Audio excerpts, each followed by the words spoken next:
பார்க்க போறோம்னா history of banking in India பத்தி தான் பார்க்க போறோம். சோ அதோட கண்டினியூஷன். சோ 1894 ல பாத்தீங்கன்னா பஞ்சாப் நேஷனல் பேங்க் இது வந்து பாத்தீங்கன்னா ஃபர்ஸ்ட் இந்தியன் மெர்ச்சன்டைல் ஃபர்ஸ்ட் முழுக்க முதல்ல இந்தியன் மெர்ச்சன்டைல் உருவாக்கப்பட்ட ஒரு பேங்க் தான். இது வந்து பாத்தீங்கன்னா ஸ்டேட் பேங்க் அடுத்தது second largest bank in India.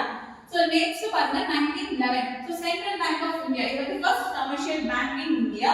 So 1921 ல பாத்தீங்கன்னா Imperial Bank of India இது வந்து பாத்தீங்கன்னா Bank of Bengal, Bank of Calcutta and Bank of Madras னு சொல்லிட்டு இந்த மூணு பிரசிடென்ஷியல் பேங்க் இருக்குங்களா.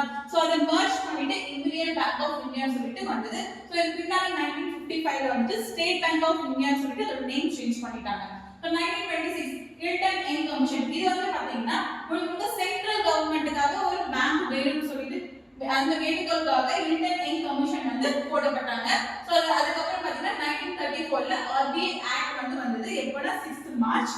சோ அதுக்கப்புறம் 1935 ல RBI அதாவது ரிசர்வ் பேங்க் ஆஃப் இந்தியா வந்து பாத்தீங்கன்னா 1st ஏப்ரல் வந்து எஸ்டாப்லிஷ் பண்ணாங்க. சோ இது போன்ற தகவலுக்கு நம்ம சேனல் வந்து சப்ஸ்கிரைப் பண்ணுங்க. Thank you.